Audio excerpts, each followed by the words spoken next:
What if the shadowy, spider-like entity that has terrorized Hawkins for years, the creature we call the Mind Flayer, was never really the true villain?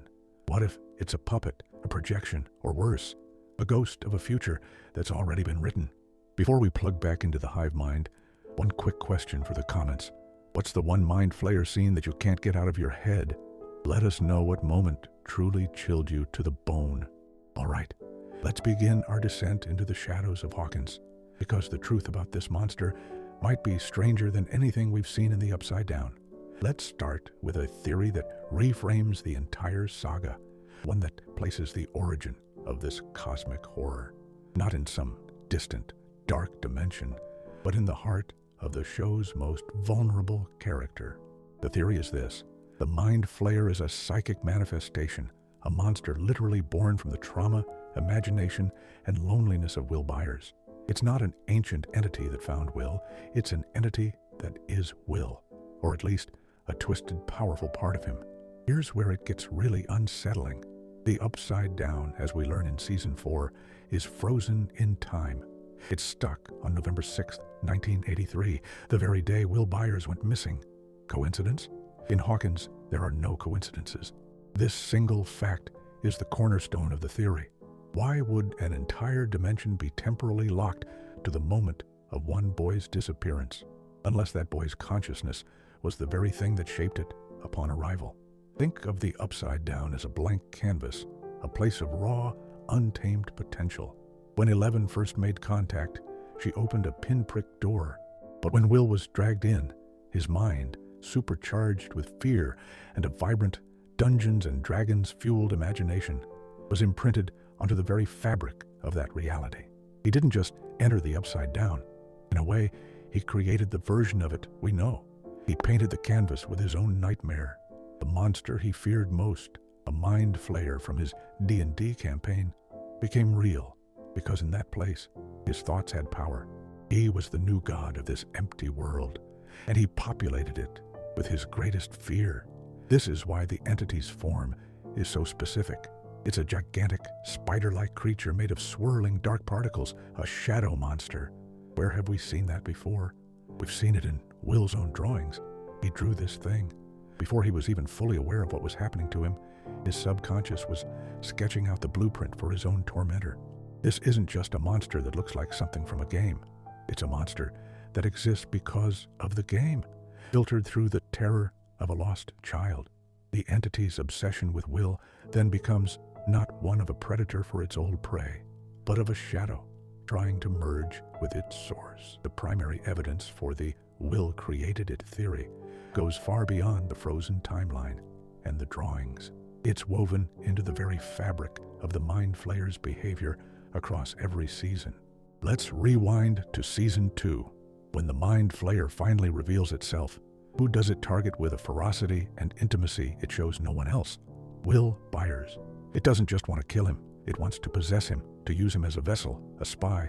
It invades his body, his memories, his very being. The doctors at Hawkins' lab, for all their faults, recognize this unique connection. They call Will the host, and note that damaging the hive mind directly harms him. Why? If the Mind Flayer were some ancient, all-powerful being, why would it need such a fragile, specific link to a human boy? Why not just flay everyone? The answer could be that it can't exist without him. Will isn't just a host. He's the anchor. He's the source code. The monster's obsession with 11 is secondary to its obsession with Will. It sees 11 as a threat, an obstacle to its plans, but it sees Will as an extension of itself. Its rage towards 11 is the rage of a creature whose link to its creator is being threatened. Think about the dialogue. Joyce calls Will a sensitive kid. This is often dismissed as a mother's gentle description, but in the context of Stranger Things, sensitive is a code word for having latent psychic potential. What if Will's sensitivity isn't just emotional, but paranormal? What if, like 11, he has abilities he doesn't understand, and his trip to the Upside Down activated them in the most horrific way imaginable? He didn't have the training or the controlled environment of the lab. His power erupted in a chaotic burst of fear, creating a psychic entity that then turned on him. The Mind Flayer's goal to assimilate Earth and remake it in the Upside Down's image then becomes a horrifying, childlike desire. It's the ultimate twisted act of a lonely, scared boy wanting the world to feel the same way he does, bold, dark, and ruled by a monster of his own making. The Flayer is Will's pain given form and agency. The hive mind isn't just a network of monsters, it's a network of his own amplified loneliness. The corroborating evidence is even more subtle and creepy, hidden in visual motifs, character arcs, and even comments from the show's creators. Let's talk about the now memory. In Season 2, Will describes his episodes not as flashbacks, but as seeing the present and the other present simultaneously. He calls it a now memory. This isn't just a kid's cute term. It's a description of a fundamental breakdown in reality. His consciousness is tethered to two dimensions at once. He is the bridge. The Mind Flayer uses this bridge to spy on the human world. This psychic link is so profound that Will can feel what the hive mind feels. He likes it cold, he whispers, a chilling indicator that he's not just remembering the monster, he's channeling its very nature. This connection is deeper than mere possession. It's a shared identity. Furthermore, consider Will's artistic talent. It's a defining character trait. He's always drawing, creating worlds and characters. The show repeatedly emphasizes his creativity. What is the Upside Down, if not a horrifying act of creation? The Duffer Brothers have been very deliberate about Will's importance, stating that his journey will be a central focus of the final season and will tie back to the very beginning. This strongly suggests that his role in the origin of the conflict is far greater than we've been led to believe. To bring it all full circle, they are setting up a narrative where the key to defeating the ultimate evil lies with the first victim. It offers perfect narrative symmetry. 11 may be the superpowered soldier, the mage, who can fight the monster head-on, but Will is the cleric, the one with the deep, intrinsic connection to the creature's soul. He might be the only one who truly understands its weakness because he is, in a way, its father. This theory transforms Will from a perennial victim into the tragic, secret heart of the entire story. His survival is not just about saving a boy. It's about redeeming the soul of a dimension. The implications of this theory are staggering and would fundamentally change our understanding of the show's endgame. If the Mind Flayer is a product of Will's psyche, then the key to its defeat isn't a bigger explosion or a stronger psychic push from 11. The key is Will himself. He would have to confront not just an external monster, but the darkest part of his own subconscious. The final battle would be fought in the landscape of his mind. Perhaps he has to learn to control his latent psychic abilities, to uncreate the monster, or to sever the emotional tether that gives it power. This makes the conflict deeply personal and psychological. It's not about good versus evil in a cosmic sense. It's about a young man conquering his own trauma, a trauma that has been given monstrous world-ending form. It would also reframe Vecna's role. In this scenario, Vecna isn't the creator of the Mind Flayer. He's just another powerful psychic who stumbled upon this pre-existing, will-created entity in the Upside Down. Vecna found the raw, chaotic energy of Will's fear and gave it a form he preferred, the spider, and a purpose that aligned with his own nihilistic goals. Vecna became the Mind Flayer's general, its first and most powerful convert, but not its origin. He's a usurper, a conductor for an orchestra of pain that Will unknowingly composed. The ultimate victory, then, couldn't be achieved by just killing Vecna. As long as Will's trauma remains unresolved, the potential for the Mind Flayer to exist would remain. The true climax would have to be an act of healing. It's a beautiful, tragic, and deeply hopeful idea. It means the strange, quiet boy who started it all is the only one who can truly end it, not with force, but with acceptance and strength. The fate of the world rests on a child's ability to finally come home from the dark. But what if we have the hierarchy of power completely wrong? What if the story we were told in Season 4 was itself a misdirection? This leads us to our second major theory. The Mind Flayer is the true ancient intelligence of the Upside Down, and Henry Creel, now Vecna, is not its master, but its first and most powerful puppet. We saw Henry discover the swirling cloud of particles and shape them into the spider form he remembered from his childhood. We were led to believe he was the artist and the particles were his clay. But what if the clay was already alive? What if that cloud of consciousness, the true mind flayer, was the original patient zero of the dimension, and it allowed Henry to think he was in control? Think about it like this. A truly alien, godlike intelligence wouldn't need a physical form. It would be formless, timeless, existing as a shared consciousness. When this fragile human with a god complex and a familiar psychic signature, similar to 11's, tumbled into its realm, the entity saw an opportunity. It found a vessel, a tool with ambition and rage it could understand and manipulate. It let Henry believe he was shaping it, giving it form, while it was actually a symbiotic, or even parasitic, relationship.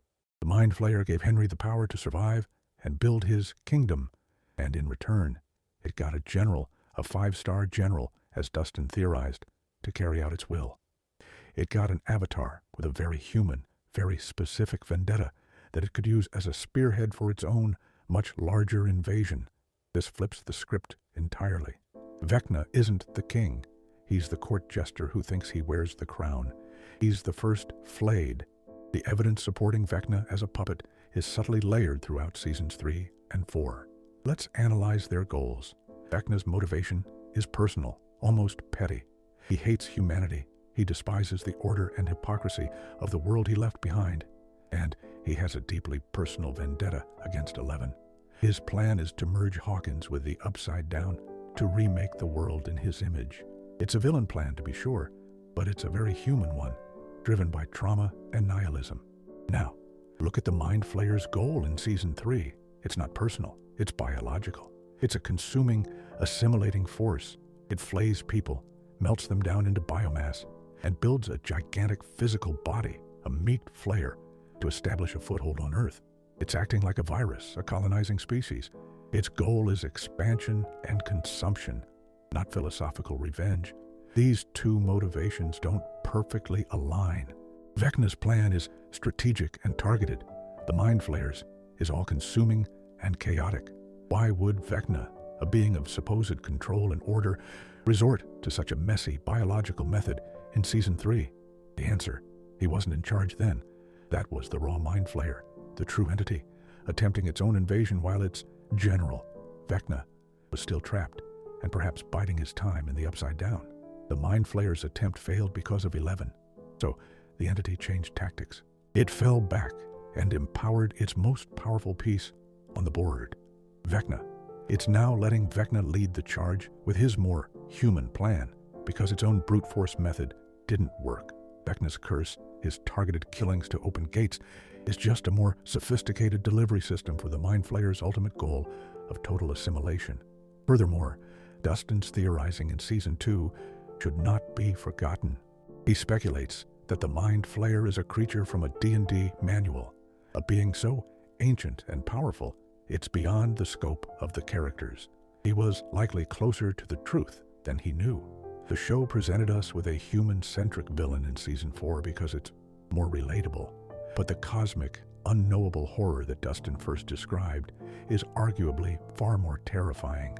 The corroborating evidence extends to the visual language of the show and the very nature of the hive mind. Look at Vecna in his lair, suspended by tentacles. We are meant to see this as his throne, his life support. But it can be interpreted in another way. Is he drawing power from the hive mind? Or is the hive mind using him as a battery or a focusing lens? The tendrils that connect him look less like a power source he controls, and more like strings on a marionette. He is physically integrated into the network.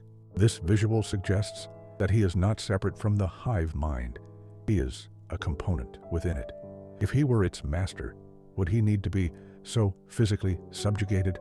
The power he wields seems to flow through him from the dimension itself, from the collective consciousness of the Mind Flayer. He is a conduit, not the source. Another piece of evidence is the Mind Flayer's own history.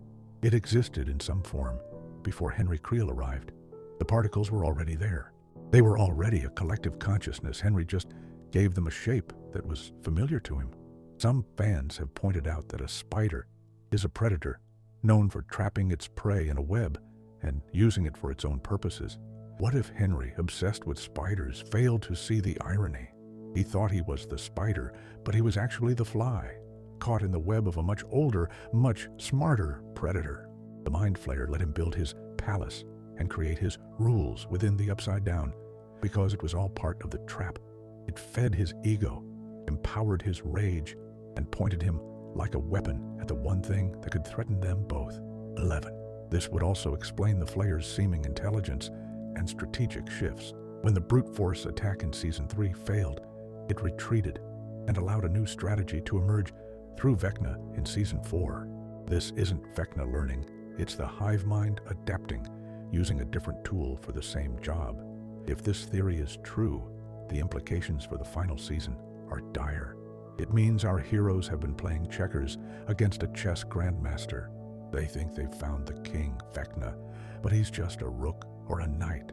They could successfully defeat Vecna, sever his connection, and believe they have won, only for the true Mind Flayer, the formless, silent, and now very angry intelligence of the Upside Down, to reveal itself. The true final boss has been hiding in plain sight the entire time, wearing the face of another monster. This raises the stakes from defeating a powerful psychic to fighting the very soul of a hostile dimension. How do you kill an idea? How do you fight a consciousness that has no body, no single point of weakness? It becomes a battle on a cosmic scale. 11's powers, designed to fight singular physical threats, might be useless against a formless entity. The victory would require a different kind of weapon, perhaps something that could disrupt the hive mind on a fundamental level. Maybe this is where Will Byers comes back into play. If his mind is uniquely attuned to the hive mind's frequency, he might be the only one who can perceive the true enemy and find a way to poison the well, so to speak. This theory restores the mystery and cosmic horror element to the Upside Down. It ceases to be just one man's twisted kingdom and returns to being a truly alien, unknowable threat. The fight isn't just to save Hawkins from a bitter, vengeful man. It's to save reality from a consuming, parasitic God. And the terrifying part is that God now knows their names, their faces, and exactly what they're capable of. It's been watching through its puppet's eyes all along. Let's pivot from the supernatural to the political, to a theory grounded not in cosmic horror, but in the cold, paranoid reality of the show's 1980s setting. What if the Mind Flayer isn't an ancient god or a psychic creation, but something far more terrifying because it's far more real? What if the Mind Flayer, or at least the force controlling it, is human? This theory posits that the Mind Flayer is a psychic weapon discovered and manipulated by a human faction, most likely the Soviet Union. The entity itself might be ancient and alien, but its actions, its targeted attacks on Hawkins, are being directed by our own species. The Cold War is the atmospheric backdrop for the entire series, and this theory places it center stage. The battle for Hawkins isn't just a paranormal struggle. It's a proxy war fought with psychic abilities and interdimensional monsters instead of nuclear bombs. It's the ultimate escalation of the arms race. The core idea is that Soviet intelligence, aware of Brenner's work at Hawkins' lab, was conducting its own parallel research. But while the Americans had a subject, 11, the Soviets found a source, the raw psychic energy of the Upside Down itself, the entity we call the Mind Flayer. They couldn't create their own 11, so they decided to try and tame a god. They didn't create the monster, but they are trying to point it like a gun at the heart of America. Hawkins, Indiana, is not just some random town. It's ground zero for America's paranormal research, making it the primary target for a rival power's psychic espionage. The attacks are not random. They are strategic strikes in a war we can't see. The most compelling evidence for this theory is the entire plot of Season 3. The Russians weren't just digging randomly. They built a massive, high-tech facility directly underneath the Starcourt Mall because they knew the barrier to the Upside Down was weakest there. How did they know this? Their intelligence had to be incredibly precise. They knew the what and the where. This suggests they had more than just spy reports. They had an understanding of the dimension itself. Their machine, the key, was specifically designed to brute force a portal at that exact location. They were trying to gain stable access to the Upside Down. But why? The show presents it as them trying to harness its energy or unleash its monsters. This theory refines that. They were trying to regain control of their asset. Perhaps they had a way to influence or communicate with the Mind Flayer. And 11's closing of the gate in Season 2 severed that connection. Season 3 was their desperate, high-stakes attempt to re-establish the link. Think about the Russian scientific progress. They had their own captured demodogs, which they were studying and training. This implies a deep biological understanding of the Upside Down's creatures. You don't get that kind of knowledge just by stumbling through a gate. You get it through sustained scientific study. It's highly plausible that they had their own teams of scientists, perhaps even their own version of Dr. Brenner, working to understand and weaponize the hive mind's biology. The Mind Flayer's attack in Season 3, creating the Meat Flayer, could be interpreted as the entity acting out chaotically after its handlers lost their connection. It was a wild animal lashing out. The Russians' goal was to put the leash back on. The corroborating evidence for the Soviet weapon theory lies in the thematic core of the show. Stranger Things is, at its heart, a story about the dangers of unchecked government power and secret experiments. The entire narrative is kicked off by Dr. Brenner's hubris at Hawkins' lab. It is a direct result of the Cold War arms race. It would be narratively and thematically consistent for the show's ultimate conflict to be a direct consequence of that same paranoia, but on an international scale. It frames the story not as a fantasy epic, but as a heightened political thriller. The monsters are real, but they are tools in a very human game of chess. This also provides a compelling explanation for the shifting tactics of the Upside Down's forces. In Season 1, it's a single monster, a scout, the Demogorgon. In Season 2, with the gate wide open, we see the Mind Flayer's direct influence. In Season 3, with the Russians actively trying to punch through, we get a massive, chaotic physical assault. In Season 4, after the Russian base is destroyed, the attacks become more subtle and strategic through Vecna. This progression could mirror the ebb and flow of the Soviets' control over their weapon. When their control is strong, the attacks are more focused. When it's weak or non-existent, the entity acts on its own, more chaotically. Even Vecna's emergence could fit within this framework. Perhaps Vecna, another powerful psychic in the dimension, was able to wrest control of the hive mind away from the Soviets after their Starcourt operation failed. The conflict in the Upside Down could be a three-way power struggle between Vecna, the raw Mind Flayer entity, and external human forces trying to pull the strings. The implications of this are fascinating because they ground the solution in the real world. If the Mind Flayer is being directed by a rival government, then a purely psychic or military solution might not be enough. The kids could defeat Vecna and close the gate, but if the Soviets, or another faction, simply find a way to open another one, the threat will never truly be gone. The real solution would have to involve espionage, counterintelligence, and exposing the truth to the world. It would mean that characters like Murray Bauman, the conspiracy theorist turned investigative journalist, become just as important as 11. His skills in uncovering secrets and navigating the world of spies would be crucial. The final battle wouldn't just be fought in Hawkins, but in the shadowy corridors of power. It would force the adult characters, Joyce, Hopper, Murray, into an even more central role. They would have to fight the human puppet masters, while their kids fight the supernatural puppets. This theory also adds a layer of tragic irony. The American government, through Brenner's program, created the key that opened the door to the Upside Down. The Soviet government, in its attempt to match them, found the monster behind the door and tried to weaponize it. Both superpowers, in their paranoid quest for dominance, unleashed a horror that threatens to consume them both. The ultimate enemy isn't the monster, it's the hubris of mankind. The show would end not just with the defeat of a creature, but with a powerful statement about the real-world horrors of the Cold War, where the pursuit of power at any cost can create monsters far worse than we can imagine. Now, let's explore the most mind-bending and perhaps the most 80s sci-fi of all the theories. What if the fight for Hawkins isn't just across dimensions, but across time itself?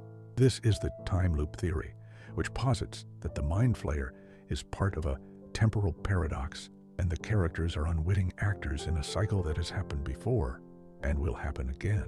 The core of this theory is that the Mind Flayer isn't just an invader from another place, but a being from another time, most likely the future, sent back to the past to ensure its own creation.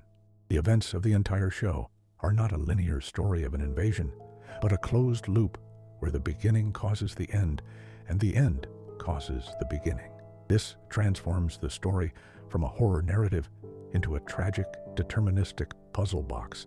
The single greatest piece of evidence for this is, once again, the fact that the Upside Down is frozen on November 6, 1983. This is not just a spatial echo, it's a temporal anomaly. It's a moment in time, crystallized and made into a place. Why? A time loop provides a chillingly elegant answer. The entire dimension is an echo of the event that started the loop.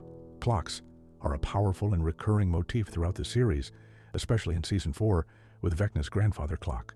Vecna himself talks about breaking the illusion of linear time, of order. He sees time as a human construct that he wants to shatter.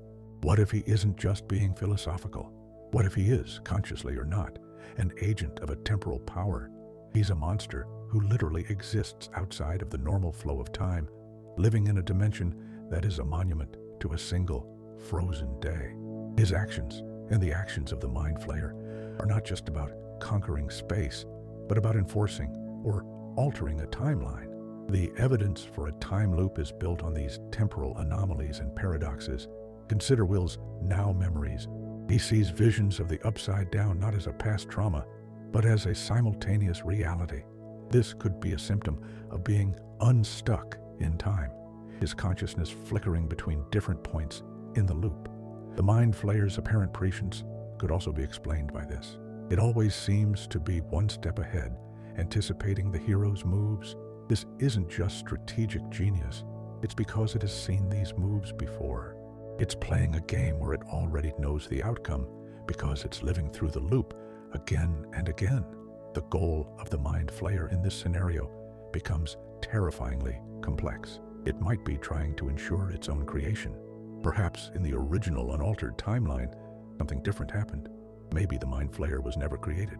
So, it sends its influence back in time to cause the very events.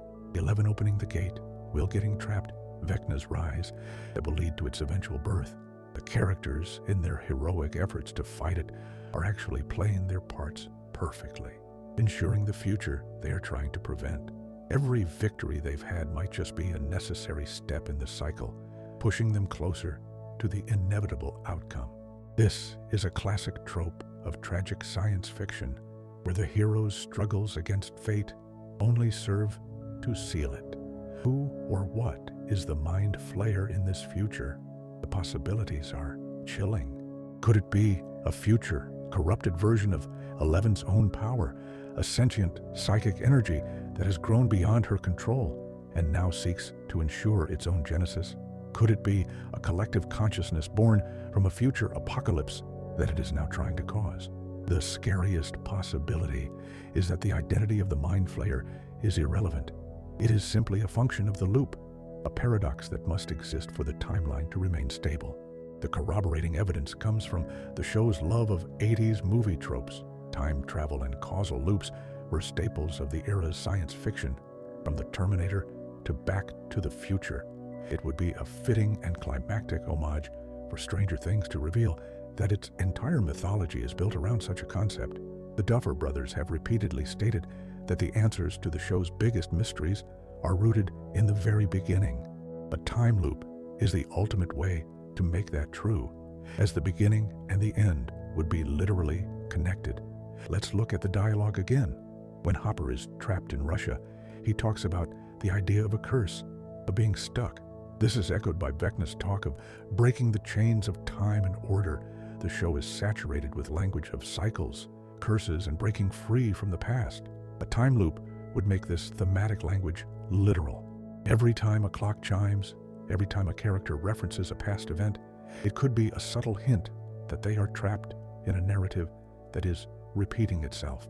The visual of the upside down as a decaying, dying reflection of Hawkins could be seen as the memory of a timeline that is slowly degrading with each repetition of the loop. It's a copy of a copy, getting fainter and more monstrous each time. The ultimate goal for the heroes, then, wouldn't be to kill the monster. How do you kill a paradox? The goal would be to break the loop. This would require them to do something completely unexpected, to make a choice that has never been made in any previous iteration of the cycle. The implications of the time loop theory are profound and would recontextualize every event in the series. Every sacrifice, every victory would be tinged with the tragic knowledge that it was all preordained. It would mean that characters like Will, who seems to be at the center of the weirdness, might be the key because his connection to the upside down makes him sensitive to the temporal distortion. He's the canary in the time mine. The true enemy isn't the mind flayer as a creature, but the deterministic nature of the loop itself. To win, the characters would have to achieve the impossible. They would have to exercise true free will. This could lead to a climax where the solution is not to fight, but to choose something different. Perhaps someone has to choose not to open a gate, or to sacrifice themselves in a way that derails the timeline permanently. It raises the possibility of a bittersweet or even tragic ending. Breaking the loop might have unforeseen consequences. It could erase the characters' relationships, their growth, or even their very existence. It would force them to weigh the cost of victory in a way no other theory does. Is it better to live through a nightmare, or risk total non-existence to break free? This theory elevates Stranger Things from a monster story to a philosophical exploration of fate, free will, and the nature of time itself. It's a complex, challenging, and ultimately terrifying idea, suggesting that the scariest monster isn't one you can punch, but one that has already decided how your story ends. So, we have 4 distinct yet interwoven possibilities for the true nature of the Mind Flayer. Let's lay them out on the detective board and see how they connect, conflict, and overlap. We have the psychological horror, Will created it. The cosmic horror, Vecna is a puppet. The political thriller, it's a Soviet weapon. And the sci-fi paradox, it's a time loop. At first glance, they seem mutually exclusive, but the most compelling and terrifying possibility is that the truth is a combination of these ideas. Think of it as a 4-dimensional puzzle. The Vecna is a puppet theory and the Will created it theory are not necessarily in opposition. What if Will's psychic trauma created the raw, formless entity, the cloud of particles, and Henry Creel, upon his arrival in the dimension, was the first to find this nascent consciousness and shape it? In this scenario, Will is the unwilling god, the source of the power, and Vecna is the blasphemous high priest who twisted that creation to his own ends. This combines the personal, emotional stakes of Will's journey with the cosmic scale of Vecna's villainy. Vecna is still the general, but the army he commands is made of the nightmares of a lost little boy. This synthesis is incredibly powerful because it means there are 2 hearts to the beast that must be stopped: Vecna's strategic mind and Will's emotional core. Now, let's try to weave in the time loop. How does a paradox fit with these other ideas? It acts as the mechanism, the operating system for the entire conflict. The time loop could be the reason why the upside down is frozen on the day Will disappeared. The loop's existence is what makes the dimension a temporal echo chamber. In this version, Will doesn't just create the Mind Flayer in 1983. Perhaps he creates it in a future version of the loop, and its influence bleeds back in time, setting the whole thing in motion. The loop ensures that Will always gets taken, 11 always opens the gate, and Vecna always rises. The Mind Flayer entity, whether born of Will or an ancient being co-opting Vecna, isn't just invading, it's enforcing the loop to guarantee its own continued existence. This framework is terrifyingly stable, Each character's actions are a necessary part of the cycle. Eleven's victories are just the system resetting itself for the next iteration. This would explain the Mind Flayer's evolving strategies. It's not just adapting, it's learning from previous, failed loops. The Meat Flayer in Season 3 was one attempt. The more subtle Vecna-led attack in Season 4 is another. The entity is running simulations, using the characters as variables until it finds the sequence of events that leads to its final, permanent victory. The Soviet weapon theory can even be integrated as a complicating factor. The Russians aren't the primary cause, but their meddling, their key machine, could be the catalyst that causes a catastrophic failure in one version of the loop, creating the very monster they sought to control and locking the timeline in place. They become the fools who accidentally loaded the gun and locked the armory doors from the inside. They are another cog in the machine of the paradox, their political ambitions merely another tool used by the loop to perpetuate itself. When we compare these theories, we're really asking what kind of story Stranger Things is trying to tell. If the will created it theory is true, it's a deeply personal story about overcoming trauma. The final battle is psychological. If the Vecna is a puppet theory is true, it's a classic cosmic horror story about humanity's insignificance in the face of ancient, unknowable evil. The battle is one of survival against a god. If the Soviet weapon theory is true, it's a political thriller, a cautionary tale about human hubris during the Cold War. The battle is one of espionage and exposing the truth. And if the time loop theory is true, it's a tragic science fiction story about fate and free will. The battle is against determinism itself. Of all the theories, the one that has gained the most textual support from Season 4 is the idea that Vecna is, at the very least, the Mind Flayer's general.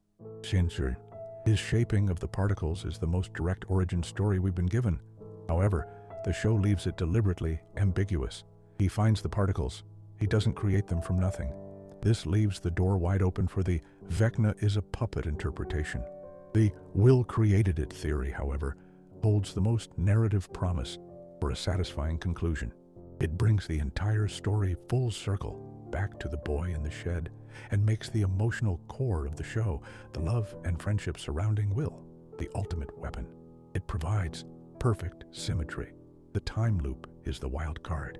It's the most complex, but it's also the only theory that elegantly explains the single weirdest fact about the Upside Down. Its temporal lock. A combination of these, a time loop that facilitates a conflict between a monster born of Will's trauma and conducted by Vecna's malice, seems to be the most narratively rich and thematically resonant possibility. It would honor every genre the show has ever played with. So, where does that leave us? We're staring at a web of possibilities, each more unsettling than the last. The Mind Flayer could be the shadow of a scared boy, the will of an ancient god, the failed experiment of a human government, or an echo from a future that refuses to die. The most likely truth is a horrifying synthesis of these ideas, a monster that operates on multiple levels at once. It has the personal connection of Will, the strategic malice of Vecna, the cosmic scale of an ancient entity, and it may all be trapped within the unbreakable logic of a time loop. The fight is not just against one thing, but against a system of evil with multiple points of failure, any of which could mean the end of everything. The characters are not just fighting a monster. They are fighting a myth, a paradox, a reflection of their own fears and failures. Defeating it will require more than just power.